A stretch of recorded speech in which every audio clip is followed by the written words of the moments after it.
you see me walking down the street and I start to cry each time we meet, walk on by. Walk on by. Make believe that you don't see the tears. Just let me grieve in private, 'cause each time I see you, I break down and cry. You walk on by. Stop. You walk on by. Stop. You walk on by. Hey, it's Mazzy here, and I'm with John in Birmingham, and his channel's linked below. That's all I'll say for that. This is a tribute, and I thought about this, and I'm sure John thought about it in the back of his head. He would have done something anyway, and I think it's great that we're collaborating on this. We're going to do a tribute in 10 songs, which means we're going to improvise, and it'll probably be more than 10 songs. The instructions for each of us were to pick 10 songs that Burt Bacharach wrote. Now, sometimes with Hal David, sometimes with other people, or, we'll see how that goes. So we're going to go back and forth, and we don't know what each other's choices are, do we? No, not at all. Not at all. Not yet. But yeah, not at all. I've got an idea. I think I've got an idea, Mazzy, but okay. And I don't know if we could find, if there's a pub in America or the UK that has just all Burt Bacharach songs stocked on the jukebox. And you're buying the first round, so why don't you go with your first pick? Right. Okay. Right. So, well, so you got in touch and said, how about doing this video? And I was trying to sort of wrap my brains thinking about when I first heard the name Burt Bacharach, or when I first heard of the songwriting duo Bacharach and David. And I think for me, I'm obviously, the age that I am, it's probably in the 80s. And in the late 80s, maybe 1990, a band called Deacon Blue had a hit with, well, it was actually the Bacharach and David EP. And the lead sing off that was I'll Never Fall in Love Again. Now, that was their version. And that sort of opened up a whole world of music to me from that one song, And in truth, I already knew a lot of those songs without realizing that it was Burt Bacharach, without knowing that name. But that particular song, so I'm going with Bobby Gentry. I'll Never Fall in Love Again. So now this is what I find interesting about Bacharach and David's music. So throughout the 1960s, obviously one of the biggest songwriting partnerships in pop music during that period, right up there with the Beatles, without doubt. But their songs, that was a #1 single for Bobby Gentry in the UK. Okay. I don't think it was a hit in the US for Bobby Gentry. Not her version, no. No. I think Dionne Warwick had the hit in the US. And I find it fascinating that it was almost the songs that were the hit rather than the actual artist.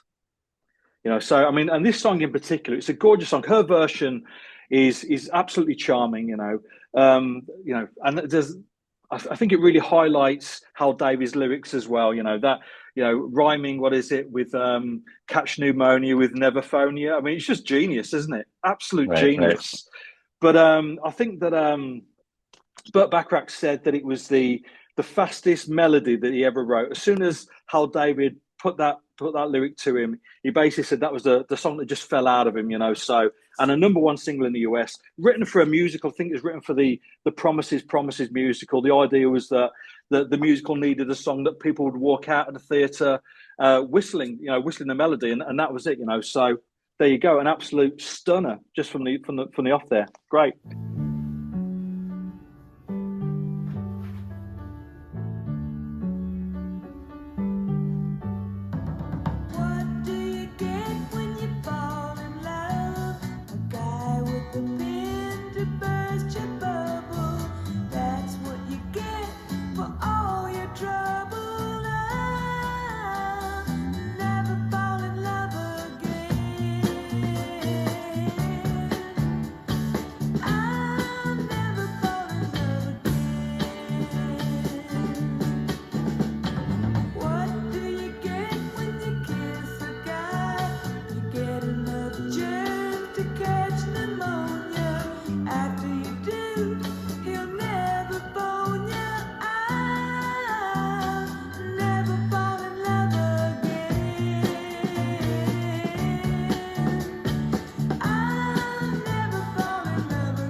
What's interesting, I think we should, there might be people watching who aren't really familiar, heard the name, but even if you don't know specifically his songs, you know his songs. Someone you Absolutely. like has covered his songs, and a lot of his songs, interesting enough, were like Lennon McCartney, are covered by many artists and many artists crossing over genres and everything. And we got to do a shout out. You talking about lyrics? Hal David was the lyricist in the team there in that particular team. I'm going to start out actually with not the obvious one. I'll save that for a little bit. My obvious one.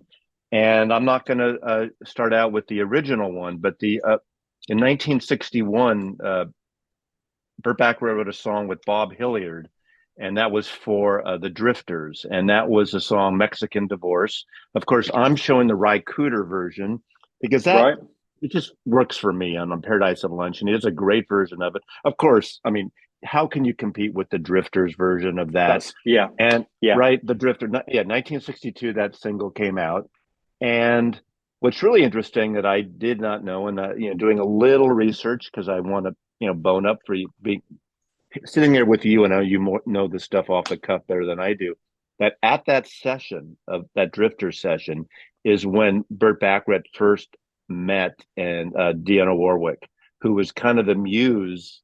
She was a background singer Yeah. in that Absolutely. Yeah. session, and she became almost pretty much the voice of Burt Bacharach and Hal David's songs. Do you know the way to San Jose? And I mean, so many others. So, but Yeah. Mexican Divorce on Paradise and Lunch from 1976, I believe, 74. So I don't know Ry Cooder's version. I don't know It's Ry Cooder's version. Yeah. it's a lush version because you got on here, you got the Milt Holland drums and percussion. I mean, Earl Falla Hines is on here. It's got a very Tex-Mex flavor to this album, so it's a Yeah. perfect song to fit this. I just trying to go a little off kilter here, and not the obvious choices. Trying to be But hip. don't you? Yeah. What you think? What you said there about Dionne Warwick? That's the feeling that I get for all of the music that they wrote throughout the 1960s. It all feels like she was their muse. All of the songs were written for her to sing, whether she chose to sing them or whatever. They went to other artists. The starting point feels like it was always for Dionne Warwick. The Well, few songs here, yeah, the few songs here. So when we go into some more choices, but clearly they were written for Dionne Warwick, and yet other artists have picked them up and they've had the hits with them. absolutely, yeah. And I'm sure there's a story I want to tell later because I don't want to ruin in case you pick that song. I did not pick that song, but it's something I think it's interesting. So your serve. Right. Okay. So along those lines, we're just talking about that. I'm going for the Walker Brothers with "Make It Easy on Yourself." Now, I don't know whether you've chosen this one, Mazzy, but so this was originally demoed by Dionne Warwick. Okay, so she recorded it. The label chose not to go with it, so she didn't actually put it out. Jerry Butler out the Impressions actually had the first hit in the US with it. Okay, never hit over here in the UK. The Walker Brothers then recorded it in the mid '60s. So this is like 3 or 4 years after it was first a hit, and it was a number one single in the UK. I mean, as you can see, this is a French EP of it. But I think I'm a big fan of Scott Walker. I think most people that I watch videos of in the VC are big fans of Scott Walker, particularly those four albums that he put out on Philips in the late '60s. For me, "Make It Easy on Yourself" is as good as anything on those records. It's one of those songs that it almost feels like it was written specifically for him. Nobody bettered it. Anybody else having a go at it, they're wasting the time because it's almost a perfect recording. I love his vocal on this song. As I say, it's as good as anything else that he recorded for me, and just a stunning song. It's just interesting that it's a song that was written 3 or 4 years beforehand, and it took a band, an American band living in the UK at the time, to pick it up and have that big hit in the UK with it. So yeah, very cool.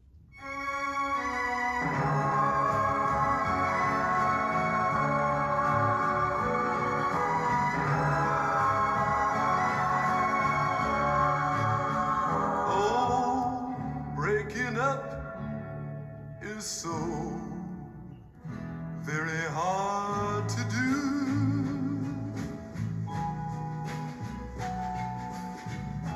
If you really love him, and there's nothing I can do.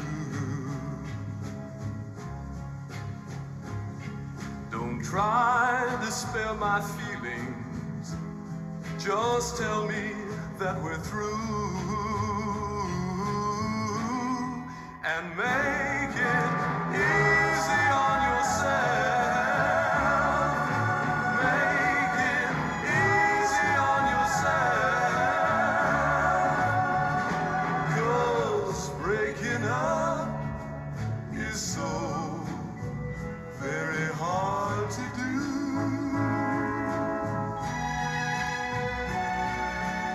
Go. Okay, I'm going with my obvious choice now. And this is the first time I read his name because, like you, probably like a lot of people of our age, and we would devour everything on an album cover. We'd look at the lyrics, look at the photos, read, the liner notes if there were liner notes, who wrote what song. And of course, in America, we got different versions than you did. And of course, the first one we got was introducing the Beatles. And this was the first album with them doing Baby It's You. And to me, John Lennon's vocal on that is sublime. I just love the way he sings it. I like the minimalist of the backing track. I actually last night listened to some YouTube stems, I guess, from Rock Band of the vocal only on this with Lennon and the cheat that and the guitar. And when you listen to, of course, the stems of the guitar and the musician, it's kind of, you see what Pete Townsend said. Oh man, they were terrible musically. Well, they were, but that's the charm of it, isn't it? That's the charm. Absolutely. And the vocals made it. And in this country, if you don't know, other people who are watching here, Capitol passed the first time around the Beatles. So VJ, this R&B label and jazz label, put out the Beatles. And of course, because they had only this group of songs, they repackaged it so many times. And just for the sake of entertainment, I'm going to show this morsel, the Beatles versus the Four Seasons. So it's the same, basically, music for this, packed with another disc of Four Seasons, and you could go and rate your song. So Baby It's You is right next to Big Girls Don't Cry. So you decide that's cool which you want. I like that. Yeah. This is hysterical. That's cool. And there's like one or two other versions of VJ repackaging it. We didn't get it until the early Beatles, which came out was that late '64, I guess, that came out. And that finally had the songs that VJ originally had. So they were late in terms of Capitol Records to the American audience. But I saw Burt Bacharach's name on Baby It's You. And the Shirelles actually did the song. So I don't think Lennon thought about, I'm going to do a Burt Bacharach song. Yeah. He was doing the girl groups. The Beatles were doing the girl groups. And it was one of the less embarrassing songs that I don't think John liked Paul doing Till There Was You from the Music Man. But so be it. It's fun. So Baby It's You.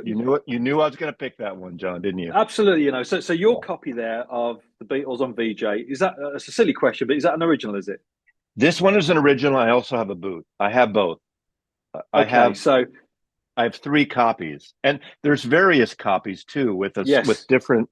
Yeah.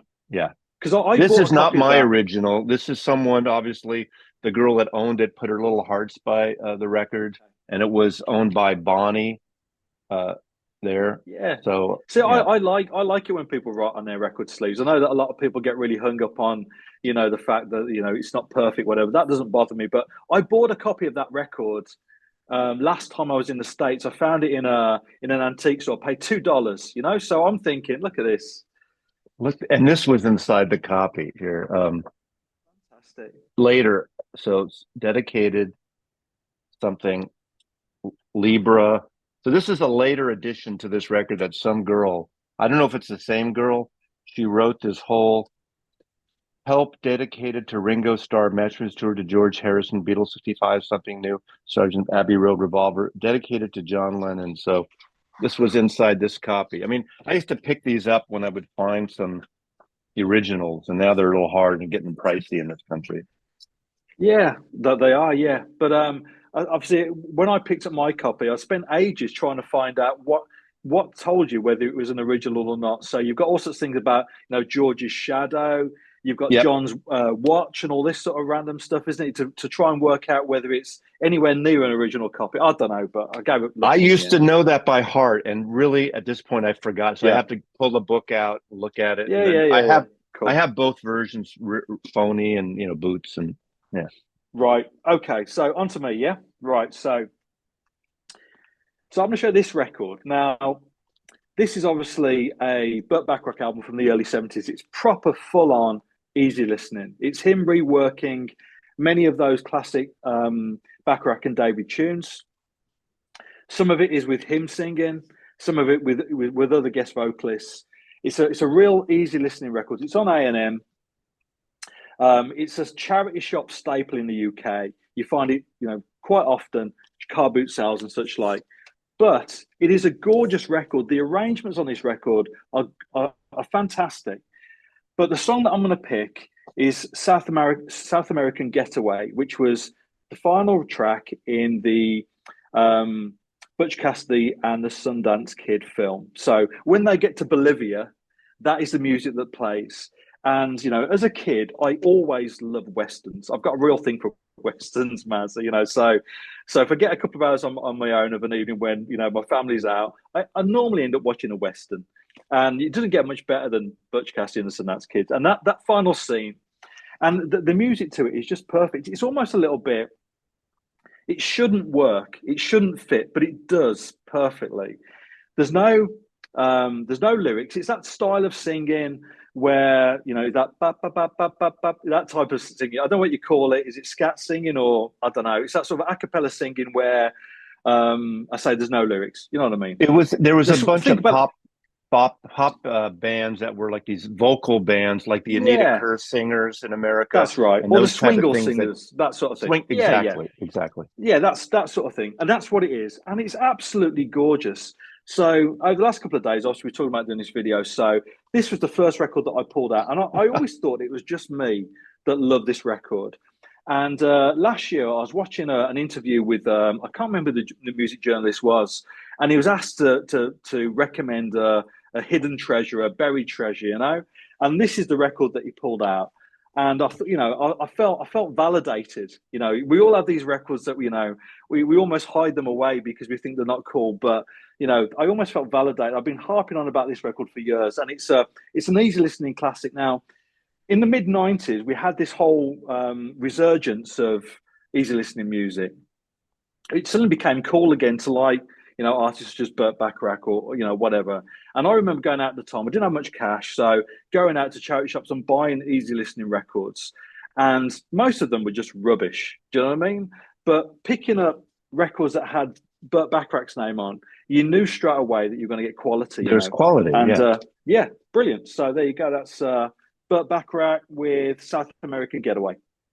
That period in the '90s you're talking about here, and I think it crossed the currents and crossed the oceans. There's the same time that resurgence of exotica and bastard music, and they were putting all that kind of easy listening in the loungy and of course Enoch Light bongo-y stuff, stereo stuff. That brought up the one that I'm not showing, but I had to bring it up because before we got on here, I said I wanted to mention there's one. Burt Bacharach song I can't stand. You know what it is. And go on. The truth is, when that movie came out, I bought the soundtrack to Butch Cassidy and Sundance Kid, which was an uncool record to buy, but I love that movie. And to me, they kind of shoved in raindrops keep falling on my head. And I thought that scene didn't fit with the whole feel of the film. No, you see, I know. I know totally people disagree. To me, it's like the Bat Dance and Batman with Prince. I mean, I love that, but it just doesn't fit with the movie. Okay. And I know you're a big Prince guy. No, it's like, Butch Cassidy and Sundance Kid, obviously, Bacharach does the soundtrack for it, the score. And that little scene in the middle, I think once again, it's that word, isn't it? It's got a real charm to it. With them on the bike and they're pushing each other. It's a lovely scene, that is, Mazzy.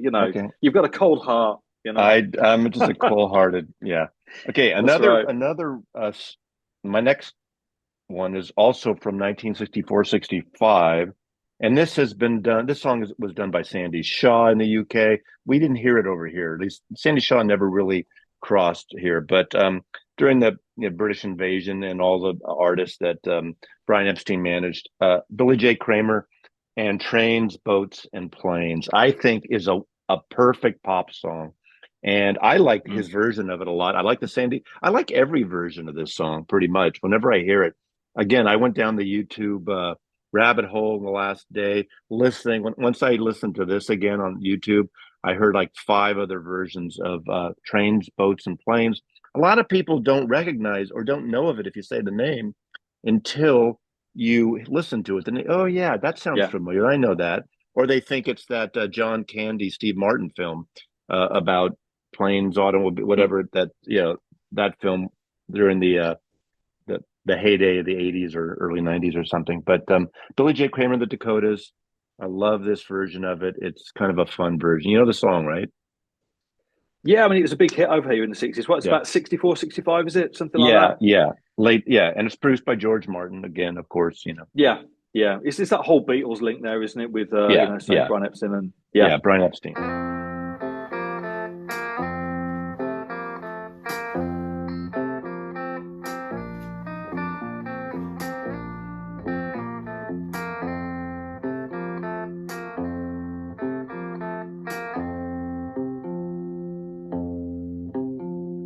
Trains and boats and planes, we're passing by. They mean a trip to Paris or Rome, to someone else, but not for me. The trains and the boats and planes took you away, away from me. We were so in love and high above, we had a star to wish upon which, when dreams came true, but not for me. The trains and the boats and planes took you away, away from me.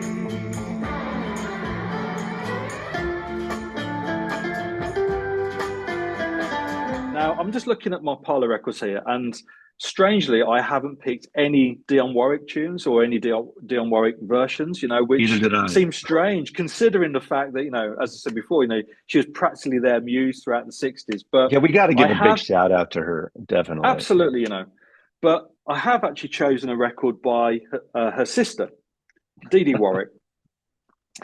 Now, this is a song. This album contains one Bacharach and David song, which for years I couldn't stand. And that's because of the hit version over here in the UK. So the song is Alfie. Over here in the UK, Cilla Black had the hit with it, which I just cannot stand. I cannot listen to Cilla just absolutely murder that song. And for years that stopped me listening to it, stopped me appreciating it. Now, obviously, it's from the film Alfie, the Michael Caine film.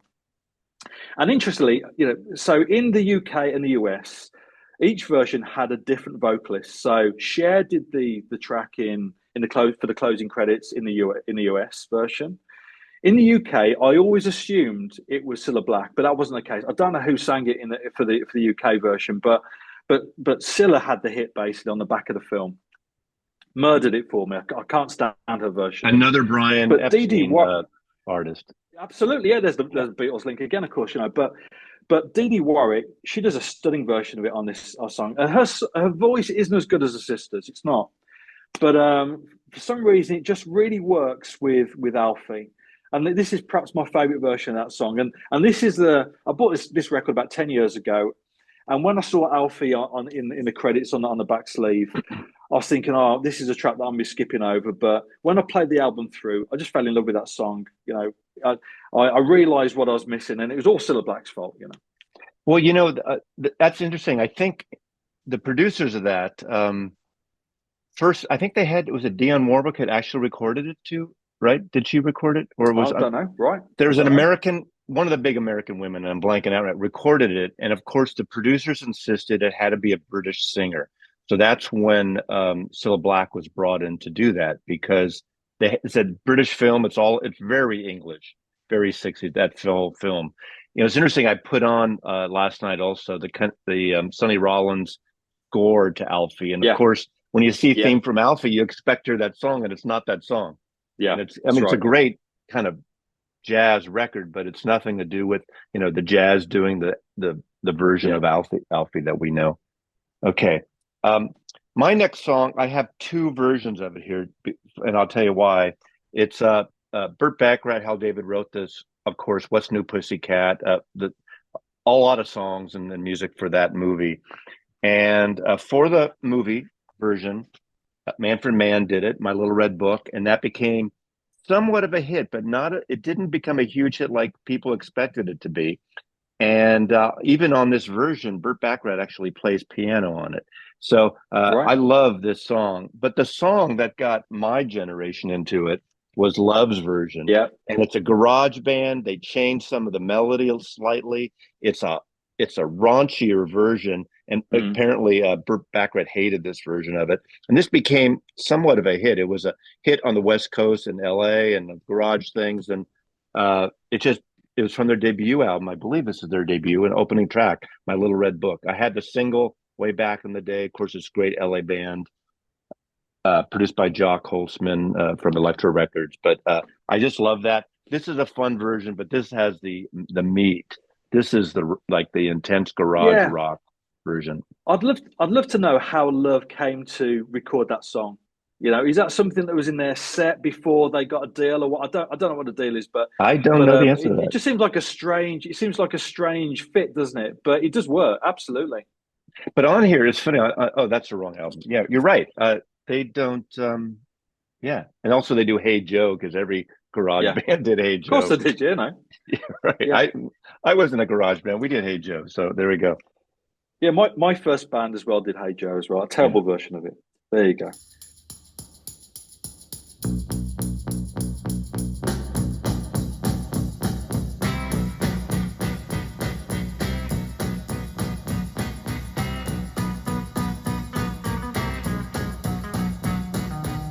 Well, I just got out my little red book the minute that you said goodbye.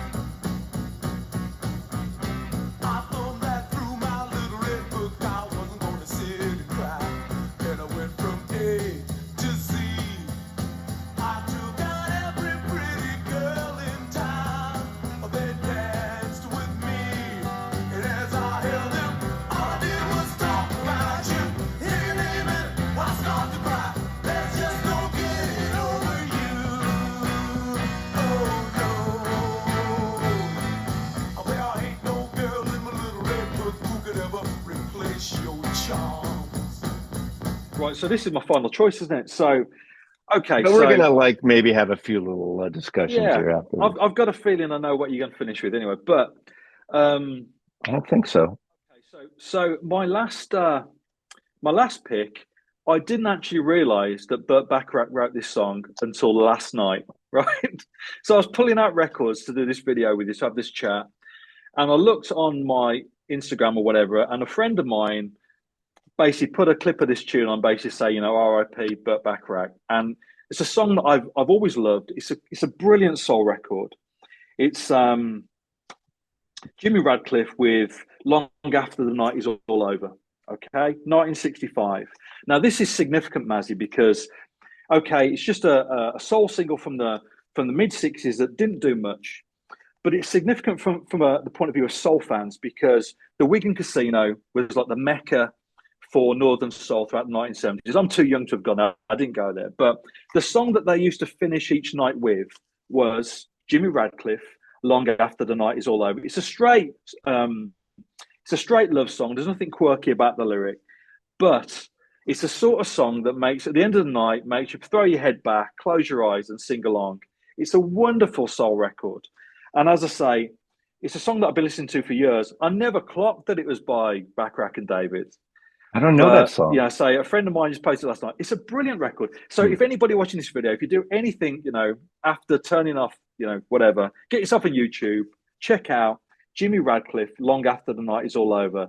It is wonderful. And that's how, numerous soul fans finished their night in the Wigan Casino throughout the 1970s.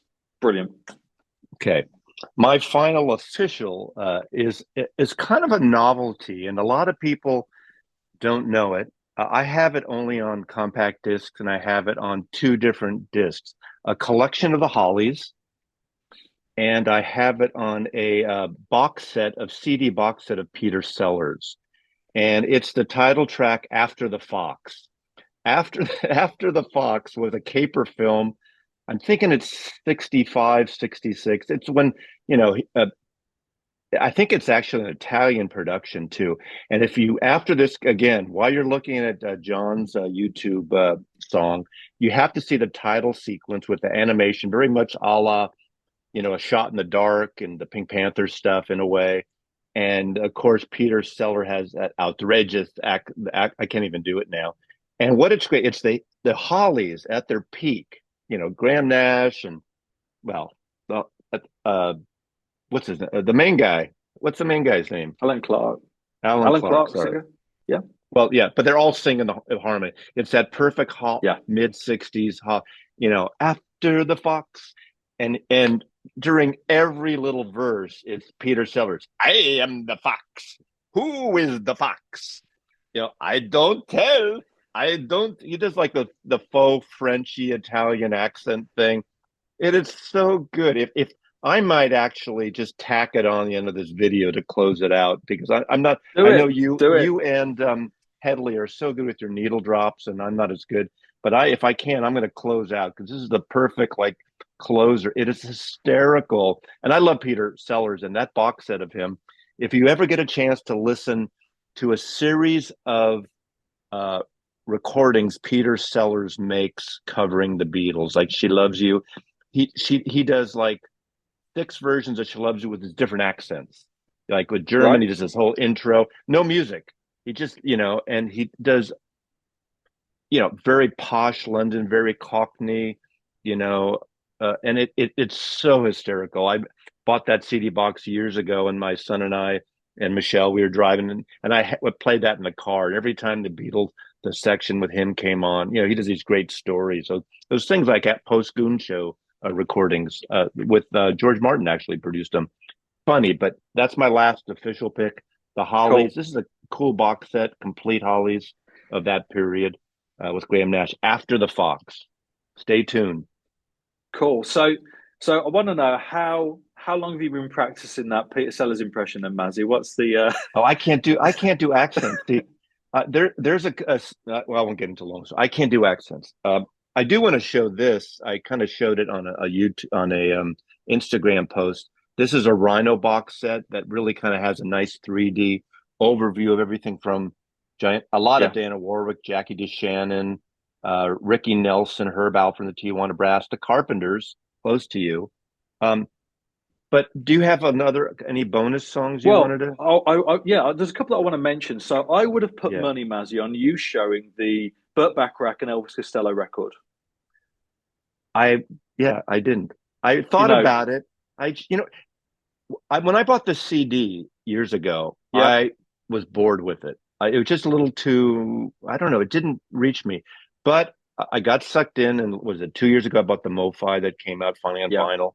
Oh my God, it is so good. And I got into that record. But to me, there's so much better things, and I like that as much, but You see, I don't know, because I bought that on CDs when it came out. I wish, I'm not one for buying audiophile pressings, but I wish I'd bought that MiFi because the album I think is stunning. So, and I find it fascinating that we're talking about Burt Bacharach, the best part of 40 years into his career. Okay, Elvis Costello, what would it be then? Sort of late 90s, or 20 years into his career. For me, that record is as good as anything either of them ever made. I think it's consistent from start to finish. Tracks like Toledo, God Give Me Strength, they're absolutely gorgeous, brilliant arrangements. Costello sounds better than he ever has done on any record. His vocals are really good. I don't necessarily rate him as a vocalist all the time, but I think on that record especially, his vocals. He's gotten to be a better vocalist. I was thinking about this when I almost picked it, because he never, on his early first decade, he didn't have a lot of vibrato in his voice. Not that I love vibrato. Sometimes it gets to be a little too. It's that I call it like the the TV show Contest Singers, where they have this vibrato almost for the sake of having vibrato, and Yeah, one yeah, note goes into all different levels, and I can't stand that. But I almost mentioned Elvis Costello did that version. I think it was on a Nick Lowe B side. It does "Baby It's You," and he right, does a version, and I love that version of it. And I right. saw actually on YouTube just in the last few days he played that live, like as a Yeah, tribute to Burt I saw Bacharach. that. Yeah. But The that other one that album, I yeah, that album, what Mazzy, I really thought you'd have pulled out that album. yeah, You surprised me there. You know. well, there we go. I'm full of surprise. There you go. This was one that almost made my top five, but I wanted to switch out after the Fox. But of course, Dusty has done so many great things, Yeah, and the one that I want to mention is "I Just Don't Know What to Do with Myself" because I yeah. adore that song. Those of you who don't think you know that song, Jack White and the White Stripes covered it, and it not is not an original. It's a Burt Bacharach song, and of course, she does what "Wishing and Hoping," I think, Yeah. is another one. And I mean, This girl's in love with you as well. She does. You God, know, yeah. I so mean, close to you. She does. There you go. There's what's plenty I of have that? plenty What's of the Dusty one covers. from the Casino Royale too? "The Look of Love." Is that her? Yeah, the look of love, isn't it? Yeah, Yeah. What a lovely. fantastic song.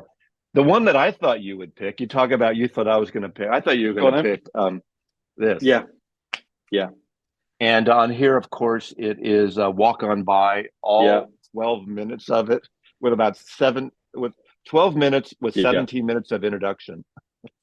I think if I'd have picked Walk On By, I'd have had to go with the Dionne Warwick version because I suppose that is a career defining song for Dionne Warwick. You know Of that course. is that good. But in truth, I've never heard a bad version of Walk On By, whether it be Isaac Hayes or the Stranglers did a great punk version in the late 70s. There's a brilliant reggae version by a band called Motion. In the late 80s, early 90s, was it Sybil who did a like sort of dance version of it? You know, these versions just keep coming out, and they all sound great. The songs, it always seems relevant. You know, so yeah, I think that's a There's track so I've never many heard a bad version.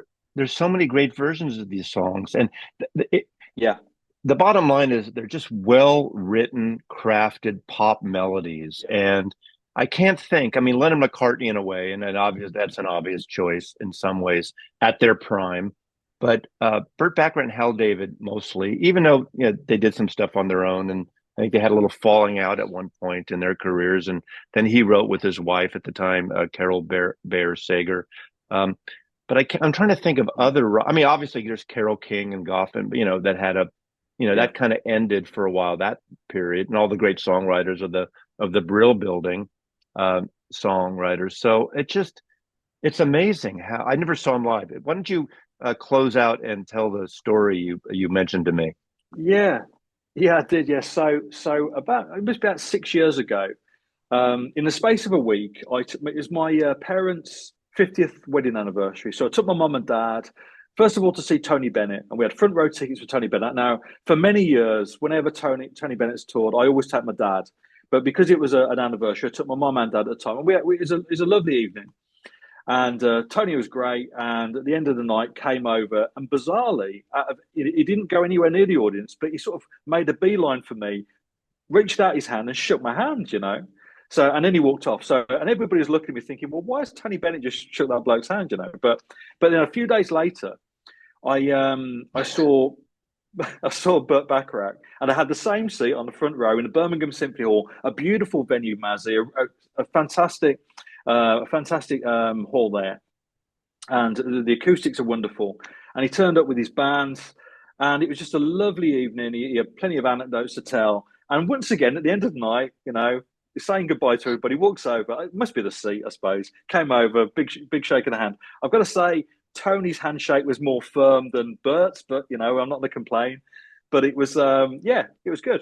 Did you have to slip the maitre d' a few quid to get that seat?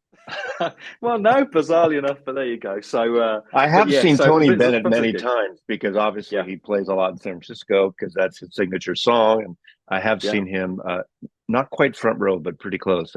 But that's fun. Well, this is fun. I'm going to try to close out with "After the Fox," so you'll hear it. If you don't hear it before this video's up, uh, those of you listen to it, it's a good closeout song. But God, Burt Bacharach, what a great Fantastic. What a great songwriter. There we go. Look at Genius. that shot. Yeah. 94 Yeah. years old. You can't, not bad. And touring right till the end as well, so yeah, performing live right to the end. Yeah, and you can. I think is he in all three versions of Austin Power films? I think he did have a resurgence around that time because of that. Too. It did, yeah. Is that's around the time of the Elvis Costello collaboration? Because don't they do a song together on one of the movies? I think. I don't know. Did I? Yeah, yeah. Well, people now will know and say in the comments. Well, thanks for watching, and we'll see you next time. Bye. Cheers.